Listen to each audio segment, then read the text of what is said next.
នេះគឺជាសេចក្តីសង្ខេបនៃខ្លឹមសារសំខាន់ៗក្នុងជំពូកទី4អំពីការវាយតម្លៃបែបត្រង់ដែលបញ្ចូលក្នុងការបង្រៀនឬក៏ដែលបន្ស៊ីគ្នា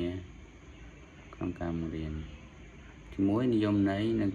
និងវត្តនៃការវាយតម្លៃបែបបន្ស៊ី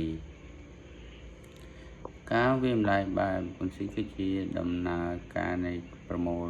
ភស្តុតាងនៃការរៀនសូត្ររបស់សិស្សការផ្ដល់មតិកែលម្អនិងការកែសម្រួលយុទ្ធសាស្ត្របង្រៀនដើម្បីលើកកម្ពស់សមិទ្ធផលសិក្សាវត្តនេះរួមមានការប្រមូលភស្តុតាងតាមរយៈការសង្កេតមិនប្រការនិងការសួរសំណួរការវាយតម្លៃភស្តុតាងការបកស្រាយដើម្បីស្វែងរកចន្លោះប្រហោងនៃចំណេះដឹងមតិកែលម្អ feedback ការផ្ដល់ព័ត៌មានជាក់លាក់និងភ្លាមដល់សិស្សការកែសម្រួលការបង្រៀនការផ្លាស់ប្ដូរសកម្មភាពឬវិធីសាស្ត្របង្រៀនឲ្យស្របតាមស្ថានភាពជាក់ស្ដែងទី2ប្រភេទនៃការវាយតម្លៃបែបបន្ស៊ី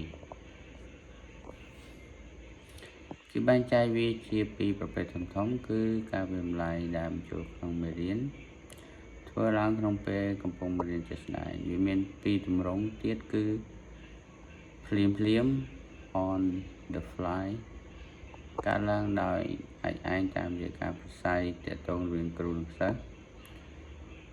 ហើយតាមការគ្រោងទុក plan គ្រូបានរៀបចំសំណួរឬកិច្ចការទុកជាមុនដើម្បីពិនិត្យការយល់ដឹងរបស់សិស្សនៅចំណុចណាមួយនៃមេរៀនការវាយតម្លៃផ្អែកលើលទ្ធផលសរុប summative based ប្រើប្រាស់លទ្ធផលតេស្តឬកិច្ចការផ្ទះដើម្បីផ្ដល់មតិកែលម្អនៅពេលក្រោយទី3ការសង្កេតឥរិយាបថមិនមែនពាក្យសម្ដី non-verbal behavior គ្រូត្រូវយកចិត្តទុកដាក់លើសញ្ញាដែលសិស្សបង្ហាញចេញមកដោយមិនប្រើពាក្យសម្ដីដើម្បីវាយតម្លៃការយល់ដឹងទឹកមុខ facial expression ជាប្រភពព័ត៌មានសំខាន់បំផុតដូចជាការបង្ហាញភាពងឿងឆ្ងល់ឬការចាប់អារម្មណ៍កាយវិការនិងឥរិយាបថ body language ការសម្លឹងភ្នែកបង្ហាញពីភាពជឿជាក់ចំណែកការគេចភ្នែកអាចបញ្ជាក់ពីការខ្វះទំនុកចិត្តឬមិនយល់មេរៀនសំឡេង vocal cue